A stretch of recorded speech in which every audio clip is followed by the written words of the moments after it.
522장 제 마이크 볼륨 좀 올려주세요. 522장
전지를 만드신 하나님 아버지를 내가 믿사오며 그 위아들 우리 주 예수 그리스도를 믿사오니 이는 성령으로 임케하사 동정녀 마리아에게 나시고 본디오 빌라도에게 고난을 받으사 십자가에 못 박혀 죽으시고 장사한 지 사흘 만에 죽은 자 가운데서 다시 살아나시며 하늘에 오르사 전능하신 하나님 우편에 앉아 계시다가 저리로서 산 자와 죽은 자를 심판하러 오시리라. 성령을 믿사오며 거룩한 공예와 성도가 교통하는 이것과 죄를 사하여 주시는 것과 몸이 다시 사는 것과 영원히 사는 것을 믿사옵나이다. 아멘. 소가 없으면 구유는 깨끗하려니와 소의 힘으로 얻는 것이 많으니라. 그렇습니다. 오늘도 우리에게 소와 같은 귀한 것들을 선물로 주셨는데 우리는 소와 같은 그런 선물들을 없으면 우리는 하나님 아버지여 근심도 없고 걱정도 없고 하나님 좌절할 일도 없고 낙심할 일도 없지만 그러나 소를 통해서 얻어지는 것이 더 많다라고 우리에게 복음적으로 깨닫게 하여 주시오니 감사합니다. 성령이여 오늘도 우리의 분주함, 우리도 관계의 분주함, 삶에 있어서의 분주함, 오늘도 저희들 정기 노예하면서 목사님들 간에 또는 교회들 간에 여러 사람들 간에 하나님 분주함들이 있을 터인데 그렇습니다. 오늘도 그 소들로 통해서 얻어지는 수많은 축복권이 있음을 알게 하여 주옵소서. 관계의 축복권이 있고 너와 나의 축복권이 있으며 하나님과 나와의 관계의 축복권이 있고 나와 교회 간의 축복권이 있고 성도와 성도 간의 축복권이 있음을 알게 하여 주옵시고 오늘도 하나님 아버지 앞에 큰 사함으로 기도하여 서로부터 얻어지는 그 축복권을 우리가 바라보고 오늘 하루도 믿음으로 승리해내는 아름다운 귀한 은혜들이 넘쳐나게 하여 주시옵소서. 오늘도 모이는 곳마다 주의 성령으로 함께 하시고 기름 부으시고 하나님 그들의 삶 가운데 오직 예수 그리스도만이 존귀케 되는 놀라운 은혜들이 넘쳐나게 하여 주옵소서. 예수 그리스도의 이름으로 축복하며 기도하옵나이다. 아멘. 아멘. 하나님의 말씀 묵독합니다. 마태복음 5장 1절 봅니다. 세 번째 보고 있습니다. 시작. 예수께서 무리를 보시고 산에 올라가 앉으시니 죄아들이 나온지라. 아멘. 마태복음 계속 강의 마태복음 5장 1절 말씀을 통해서 이제 산상보훈 계속 세 번째 오늘은 서론적인 이야기로 1절을 풀어보도록 하겠습니다. 산상보훈의 총 주제는 뭘까요? 산상보훈의 총 주제, 이제 신학자들이 많은 이야기 했어요. 복일 것 같다고요? 그것도 뭐 아주 틀린 말은 아니지만 천국이에요. 천국. 산상보훈의 총 주제가 뭐라고요? 천국. 자, 첫 번째 2절 말씀에 그 발복 가운데 첫 번째 복이면 심령이 가난한 자는 뭐가 있나니? 복이 있나니 천국이 그들의 것입니다. 천국. 그 다음에 천국의 사람들은 어떻게 산다? 애통하며 산다. 천국의 사람들은 어떻게 산다? 온유함으로 산다. 천국의 사람은 어떻게 산다? 의로 산다. 천국의 사람은 어떻게 산다? 긍휼히 여기는 자로 산다. 천국의 삶은 어떻게 된다? 마음이 청결하다, 또 화평하다, 의를 위하여 박해를 받는다. 이게 천국의 사람들이다. 그러니까 여러분들이 오늘도 나의 신분은 두 가지 신분을 가지고 살 수가 있어요. 첫 번째 신분, 잃어버리지 말아야 할 신분, 나는 광명 시민이다 라고 하는 신분이 있어요. 또 하나 두 번째 신분은 뭐냐? 우리는 천국의 시민이다 라고 하는. 그러니까 여러분들의 삶의 그 신분적인 그 위치를 여러분들이 잘 파악해 보는 것이 좋고요. 그러면서 천국 시민은 이렇게 살아냅니다라고 하는 자격론을 말하고 있어요. 자격을 말해요. 특별히 1, 2절 말씀은 이게 서문격이에요. 그래서 1, 2절 말씀에 보면 예수께서 우리를 보시고 산에 올라가 앉으시니 죄아들이 나온지라 입을 열어 가로쳐 이르시되 이렇게 나와요. 서론이 있어요. 드디어 이제 3절에서 12절 말씀까지가 유명한 그 모든 복음의 진수라고 할 수 있는 이 천국 시민의 대언자, 여러분 아시죠? 팔복입니다. 팔복. 그러면서 13절에서 16절은 신자의 직분을 말하고 있고 17절에서부터 48절은 구약의 율법 관계와 천국 시민의 그 자격을 내서 논하고 있는 것이에요. 그러니까 율법의 또는 천국 시민의 관계는 어떠해야 되느냐 이런 거죠. 엄격히 말하면 이런 의미도 돼요. 여러분들이 구약 성경과 지금 나와의 관계는 어떠해야 되느냐라고 하는. 왜? 우리는 그리스도의 은혜로 말미암아 구원을 받았거든요. 그러니까 그리스도의 은혜로 구원받은 우리들에게 이 율법이 어떻게 적용되어야 되느냐라고 하는 그 설명을 예수께서 하시고 계시는 것이죠. 그래서 이 저자의 서문으로 이 보훈, 이 산상보훈이 주어진 장소 또는 대상 또는 환경들을 우리에게 일러주고 있는데 마치 7장에 여러분들 28절, 29절을 보시면 예수께서 이 말씀을 마치시네. 어떤 말씀을 마쳤다는 거예요? 전국 시민의 삶에 대한 그 삶의 그 선명한 삶의 기준들을 말씀하신 거예요. 그래서 산상보훈의 말씀을 마치심에 무리들이 그의 가르치심에 뭐하니 놀라니 이는 그 가르치는 것이 혼에 있는 자와 같고 그들의 서기관들과 같이 아니하밀러라. 그 말은 뭐냐면 오라 이게 저게 뭐가 좀 이상하긴 한데 달라요. 여러분들 이게 잘 이해하셔야 돼요. 그러니까 이 다름을 이제 그 나중에 이제 후반부에 나와요.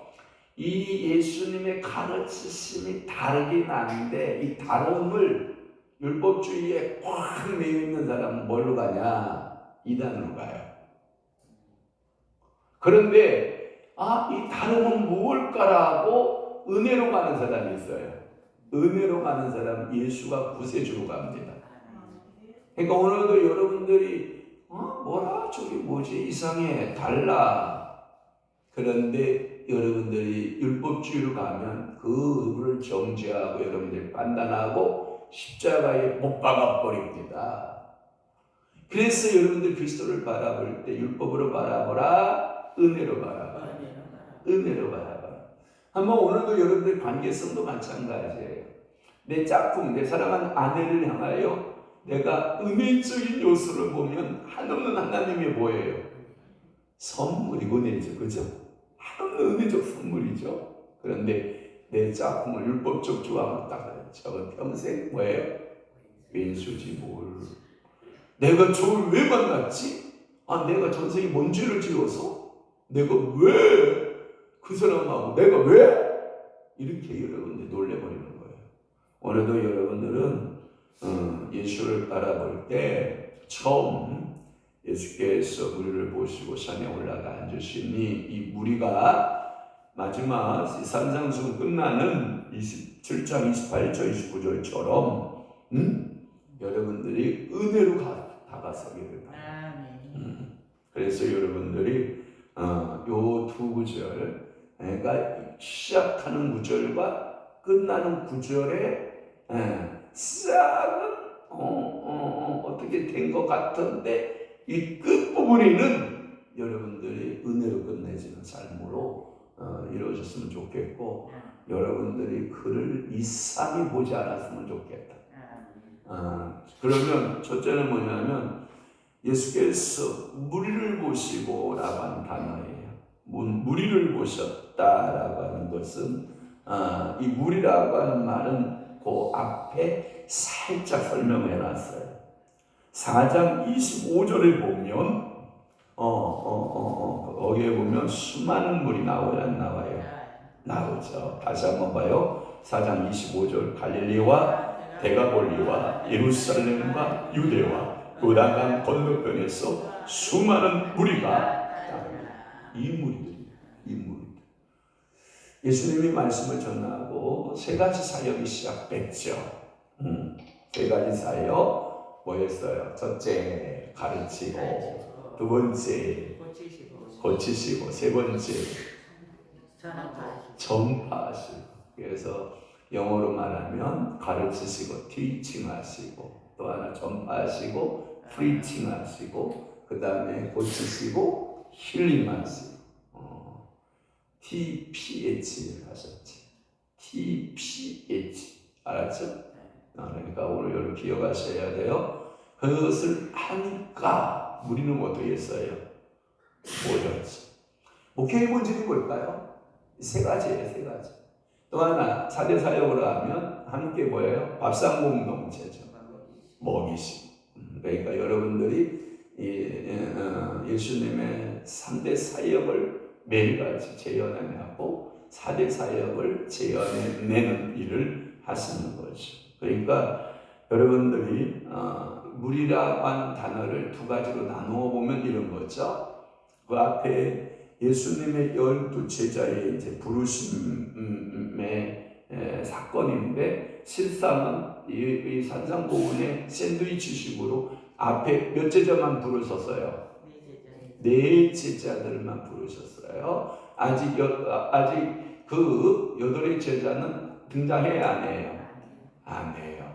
그러면 이 제자들이라고 하는 첫째의 대상이 제자들이었을 것이다 라고 하는 해석은 조금은 빈약해요.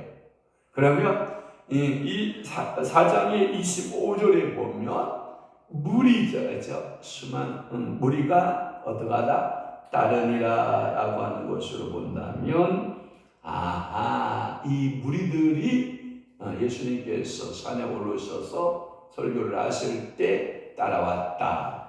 물론 누가복음 쪽에서 보면 누가복음 6장 20절에서부터 49절에 보면 예수님은 평지설교, 평지보훈의 평지보훈, 산상보훈 말고요, 평지보훈의 메시지하고 좀 흡사한 면들이 많이 있긴 하거든요. 그러니까 이 산에 오르셔서 예수님께서 말씀하신 것을 보면 수많은 무리겠느냐 아니면 불특정 다수의 얼마의 사람들이겠느냐라고 하면 여기에서 보면은 그렇게 이렇게 앉아서 설교할 정도라면, 이게 서서 설교하는 거하고 앉아서 설교의 개념을 보면 또 하나의 배경은 뭐냐면, 그렇다고 해서 막 허다한 무리, 이런 무리는 아니었을 것이다 라고 하는 것이에요. 이렇게 여러 가지의 유추의 해석들을 신학자들이 펴고 있는데, 그러면 앉아서 여러분 한번 봐봐요. 대화를 할 때도 목소리의 크기가, 저는 원체 목소리가 크니까 여러분들이 좀 듣기가 여러분들이 좀 편할 수 있을 건데, 목소리 작은 분들 보면 좀 여러분들이 아무리 마이크 볼륨을 키워놔줘도 이게 힘들지 않나요? 너무 커서 짜증난 사람도 있겠지만 이게 또 안 들렸을 때 사람도 있거든요. 근데 앉아서 대화하는 톤하고 서서 대화하는 톤하고 이 설교자의 톤이 같다 다르다? 다르다.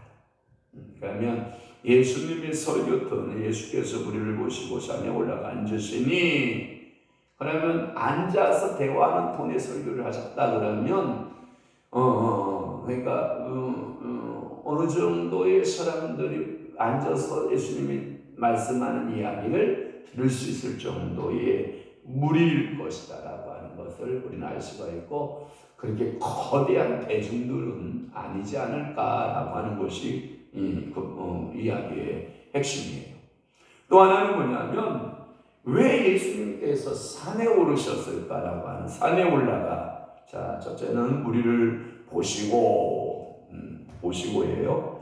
두 번째는 올라가예요. 올라가. 무리를 보시고, 그 다음에 두 번째는 올라가.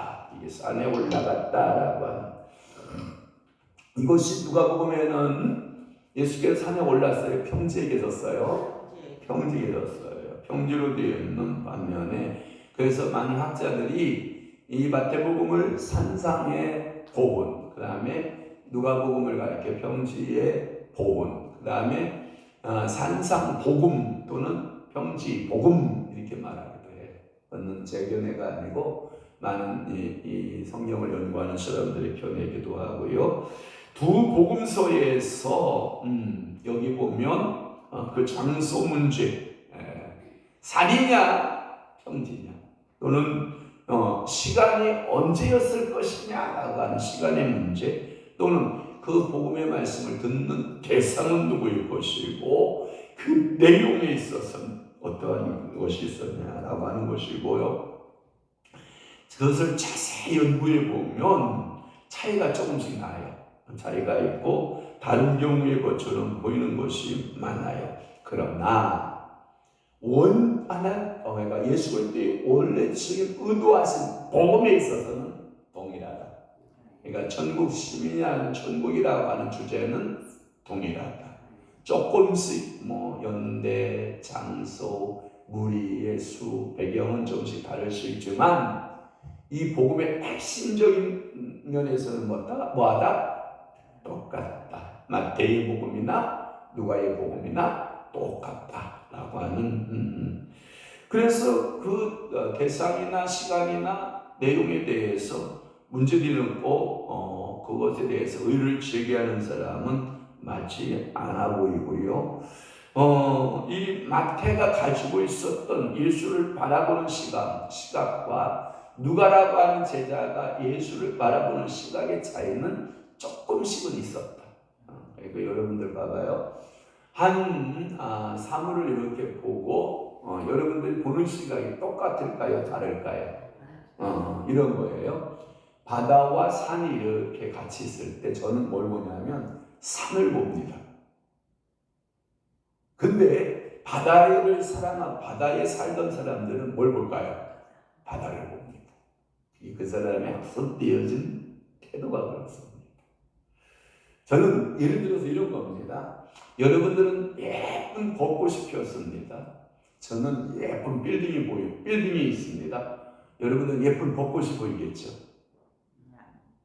저는 빌딩이 보입니다. 네, 벚꽃은 열흘 있으면 없어져요. 근데 빌딩은 존재하거든요. 이런 가치에 달라요. 여러분들이 예를 들어서 이런 겁니다. 여러분들이 이 드넓은 랜드, 땅을 이렇게 볼 때 여러분들은 거기다 무엇을 봅니까? 아름답다. 이렇게 보이죠? 왜 표정들이 그래? 진짜. 이런 땅, 랜드 이렇게 쫙 보면 여러분들은 아름답다 이러잖아요. 안 그래요? 안 그래요? 사람마다 다 다를 거예요. 근데 저는 거기다 뭘 생각하는지 알아요? 교회를 어떻게 짓면 예쁠까? 이게 보여요, 저는. 사람이 다 달라요. 보는 시각이 다 달라요. 왜 그러냐면 내가 보고 있는 가치관이 다르기 때문에 그래요. 여러분들이 이런 거잖아요. 미용실 가서 머리를 힘을 탁 주고 왔어요. 지금 나를 뭐 봐달라는 거예요? 머리를 봐달라는 거잖아, 머리를. 근데 머리를 안 봐줘. 옷 얘기만 하고 있어. 그러면 여러분들이 뭐예요? 약간 서운해, 안 서운해? 여자들은 서운할 텐데 아닌 척 하고 있네. 여러분들 봐봐요. 달라. 사람마다 이 시각이 다 달라요. 그러니까 마태복음이 보았던 이 산상보훈, 누가가 보았던 이 산상보훈의 내용은 일치하지만 시각적 차이는 조금씩 있다. 알았죠? 한 예를 들어서 이런 겁니다. 마태의 복음을 가리켜서 디다케라고 한다면, 이 디다케라고 하는 것은 뭐냐면, 제가 어려운 단어를 썼는데 그대로 제가 옮겨와서 그래요. 디다케라는 것은 교훈이라는 뜻이에요. 이 성경 주의 가운데 디다케 주제라고 하는 디다케의 방식의 스타일을 취한 설교 형태가 있어요. 이 주석서에 보면 디다케라고 하는 그것은 뭐냐면 그 설교들을 하나님의 말씀들을 교훈적으로 끄집어냈다 이 뜻이에요. 근데 누가는 어떤 형식을 끄집어내느냐면 캐리그마 형식을 끄집어내요. 그래서 디다케 성경주에, 캐리그마 성경주에 이렇게 나오는데 이 캐리그마라는 하는 말은 우리가 우리말로 순우리말로 바꾸면 설교적 스타일을 취했다. 그러니까 마태는 교훈적 스타일을 취했다면 누가는 설교적 스타일을 취하여 예수님의 산상의 모훈의 예비 또한 팔복의 이야기들을 그렇게 풀어낸 것이다 라고 하는 것이고요. 마치 모세가 무슨 산에 오르죠? 시내산에 오르죠. 시내산에 올랐을 때 그 모세가 하나님께서 불로서 쓰여진 율법을 받죠. 이게 10개의 말씀이에요. 그래서 10개의 말씀이라고 그러는데 나중에 학자들이 10계명이라고 하는 이름을 붙여준 거죠. 10개의 말씀을 받거든요. 그 10개의 말씀을 받으신 것처럼 예수께서도 이 산에서 율법의 완성인 천국복음을 주셔야만 했다. 그런데 모세는 몇 개를 줬는데? 10개를 줬는데 예수는 몇 개를 우리에게 주셨다? 8개를 주셨다. 다시 한번. 자, 무슨 시내산에서 하나님으로부터 직접 몇 개의 복음을 받았다? 10개의 율법을 받았다. 그런데 예수는 우리에게 몇 개를 주셨다? 8개의 복의 이야기, 천국 시민에 대한 메시지를 우리에게 주고 있다라고 하는 것을 여러분들이 기억한다면, 모세는 산에서 율법을 받지만 예수는 그 산에서 우리에게 뭘 가르치는 거예요? 은혜의 복음을 가르치는 거예요. 좋아 안 좋아요? 그러면 여러분들의 이곳이 지금 여러분들이 산이라고 생각한다면, 영적으로 여러분들이 오늘 지금 이 산에 오르셨다고 하면 여러분들은 율법을 받을 사람들인가요? 하나님의 은혜적 복음을 받을 사람들인가요? 한번 물어볼까요? 우리 교회에 전해지는 강단에서 흘러나가는 메시지가 율법적일까요? 은혜적일까요?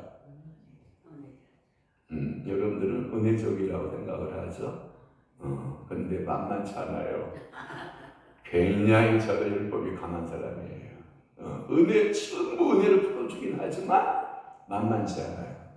그러니까 여러분들이 잘 분별을 하시고 여러분들이 신앙생활을 하셔야 돼요. 왜냐하면 너무 은혜로만 가면 무질서해요. 그래서 율법은 여러분들의 죄의 태도들의 육신적 태도에 대한 것을 징계를 해요. 그리고 은혜는 영적인 삶에 대해서 한없이 풀어줘요. 그러니까 저는 여러분들의 죄된 속성, 육체적 속성이 우리에게 있어요, 없어요? 많다고요. 내게도 엄청나게 많다고요. 그것을 율법적으로 나를 관리해야 돼요. 그렇지 않으면 고삐 풀린 뭐 같아요? 망아지처럼 여러분들 신앙생활해요. 그래서 여러분들은 예수 그리스도께서 율법이 먼저 오고 은혜가 나중에 와야 성도가 성다운 신앙의 모습으로 서요. 이것을 가르쳐서 우리는 늘 여러분에게 말씀드렸어요. 뭘 지켜라? 균형과 조화. 제가 늘 강조했어요. 그래서 여러분 신앙생활은 균형과 조화. 그것을 깨지면 삐그덕거려요. 여러분의 균형과 조화가 빠져지기를 바라고, 또 하나는 뭐냐면 앉으심이라고 하는 말씀이에요. 보편적으로 여러분들은 앉아있고 설교자는 서 있어요. 이것은 원래 이런 교회 형태를 취한 것은 언제 이 교회 형태를 취하냐면 313년 콘스탄틴 대제 생각나죠? 그러면 313년 콘스탄틴 대제하면 따라오는 게 뭐예요? 기독교 공인이죠. 기독교 공인. 여러분 교회에서 몰라도 괜찮아요. 그러나 그 정도는 알아두는 것도 좋죠. 자, 310년 기독교 공인이 될 때 로마 시민뿐만 아니라 이방인들이 물밀듯이 어디로 들어갈까요? 교회로 들어옵니다. 교회로. 이 교회에 물밀듯이 몰려오는 그 이중들을 어떻게 메시지를 전해야, 말씀의 메시지를 전해야 되는가 고민에 빠진 겁니다. 그러다가 공연장에서 은상을 한 겁니다. 로마의 원형돔 있죠? 그래서 교회의 교회가 아름답게 세워질 수 있는 교회들의 모습을 보면 여러분 원형돔 형태를 취한 교회들의 모습이 많이 있고요. 우리같이 직사각형으로 설교자는 원맨쇼 하듯이 혼자 서 있고, 모든 회중은 단 한 사람도 서 있으면 안 돼요. 다 앉아 있어야 돼요. 이 스타일이 콘스탄틴 대제 이후에 규모 사이즈가 크냐 작냐, 도시의 인구의 수에 대해서 크냐 작냐, 어떤 면에서는 야유극장 같은 그러한 거대한, 여러분들 가장 잘 알고 있는 콜로세움 알아요? 그런 곳에서 종교 집회가 이루어지는 거예요. 왜? 국가적인 종교 집회니까. 오늘날에도 교회 사이즈들이 다 달라요. 어떤 교회는 지하실 조그만 10평에서부터 또는 몇십 평, 또는 몇백 평 다 다를 수 있어요. 그러나 앉으시니라고 하는 예수님의 이 앉으시니라고 하는 복음 전함의 태도는 어디서 따온 거냐면 고대 전승의 납비들은 이렇게 그 말씀들을 전해주었다는 거예요. 그러니까 교수 방법 가운데 납비들의 교수 방법을 그대로 전통적 납비들이 가르쳤던 전하는 방법을 그대로 따왔다는 거예요. 그러니까 오늘날의 이러한 교회 형태는 같다 아니다? 아니다. 그러니까 예수께서 앉으셨다라고 하는 것, 또 하나 이 앉으심이라고 하는 것은 가르침이다. 이런 속뜻이 원어의 속뜻을 가지고 있다라고 하는 거예요. 그래서 이 신학자들에 의하면 앉으시니라고 하는 예수님의 무슨 태도가 있다? 전승적으로 가르치려고 하는 준비가 되어 있는 자세를 말한다는 거예요. 그래서 예수께서 우리를 보시고 산에 올라가 앉으시니라고 하는 것은 이제 가르침을 시작하겠다 이 뜻이라는 거예요. 이 말의 의미는 미안합니다. 서서 설교하는 설교자들은 주로 로마식의 설교는 웅변적이에요. 그러나 히브리인들의 잔잔한 가르침은 웅변적이지 않아요. 대화체예요. 저는 두 가지를 다 갖고 있어요. 저는 웅변을 했던 사람이라 웅변적일 때가 있어요. 또 하나, 저는 여러분들하고 질문하고 답하는 대화체를 많이 쓰고 있어요. 그냥 설교하시지 뭘 물어봐요. 대화를 왜 하려고 그러세요?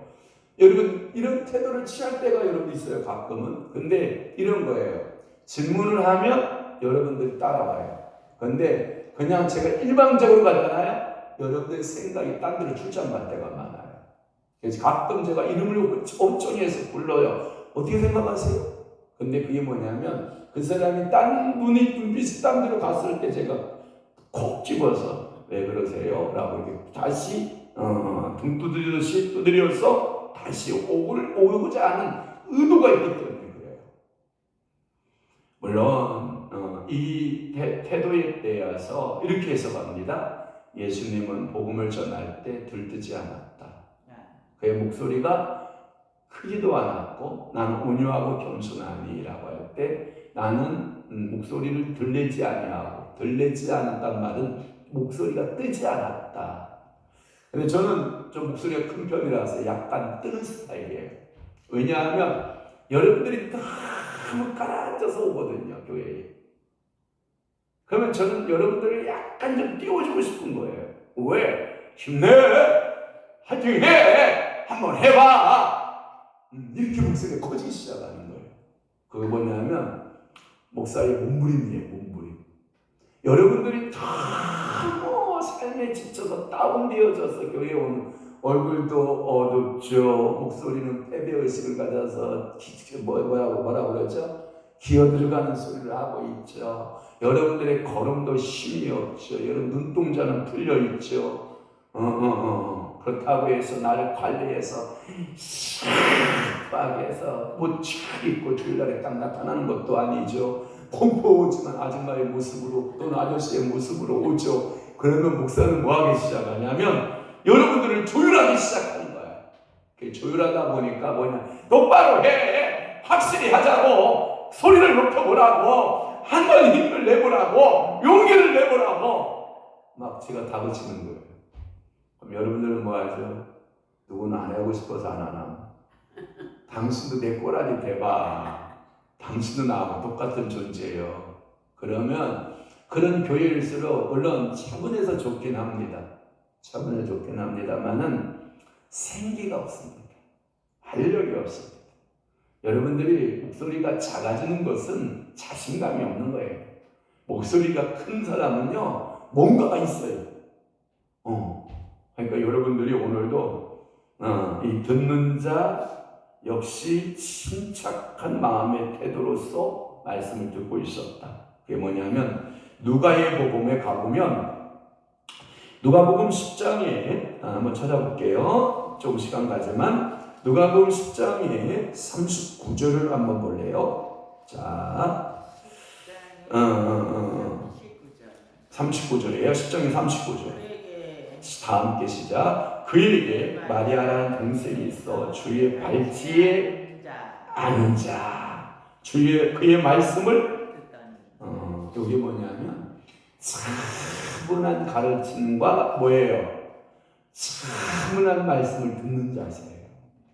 그러면 여러분들이 교수 방법 가운데 제가 주일학교 아이들한테 여러분 반에 한 30명 될까요? 그랬더니 아들 눈이 커지더니 아니에요 목사님 우리 반 20명밖에 안 돼요. 우리 때는 몇 명이었죠? 70명, 80명 이랬단 말이에요. 그런데 우리 10명밖에 안 돼요. 그래서 속으로 제가 그랬어요. 아우 행복한 애들이라. 근데 가장 좋은 교수 방법은 뭘까요? 그렇죠. 1대1. 지금 누가복음 10장 39절은 자 예수와 지금 누구하고 대면하고 있는 거예요. 오늘 여러분 제가 이 얘기를 하려고 그러는 거예요. 예수와 나와 1대1 대면하는 가르침을 좀 받아봐요. 은혜가 있기를 바라요. 기도하겠습니다. 좋으신 하나님, 오늘도 예수께서 우리를 모시고 산에 올라가 앉으시니 제 아들이 나온지라 라고 말씀하고 있습니다. 성령 하나님, 오늘도 나는 무리일까요? 나는 제자일까요? 나는 무리의 허다한 예수님의 서서 설교하는 소리를 듣고 있나요? 나는 마리아처럼 1대1 앉아서 예수와 차근차근 하나하나 가르침을 받는 대상인가요? 나는 하나님의 말씀을 들을 때 교훈적인 말씀을 듣고 있나요? 나는 하나님의 말씀을 들을 때 설교적인 말씀을 듣고 있나요? 성령 하나님 깨우쳐 주시고 하나님 우리가 천국 백성으로서 어떻게 삶을 살아낼까에 대한 하나님의 그 은혜를 간구하고 부르짖는 아름다운 믿음의 신부들 되도록 성령 하나님 저희들을 사로잡으시고 은혜 베풀어 주옵소서. 그리하여 이 땅에서 천국의 삶을 체험해내는 아름다운 은혜가 임하게 도와주옵소서. 이제는 우리 주 예수 그리스도의 은혜와 하나님 아버지의 극진하신 사랑하심과 성령님의 감화 교통 내주 위로 역사 충만하심 오늘 남은 때에 하나님 말씀대로 살고 하나님이 주어진 그 복음대로 천국 시민의 삶으로 살아내기로 결심하는 사랑하는 귀한 성도 심령 위로와 교회 위에 이제부터 영원토록 함께 있을지어다. 아멘.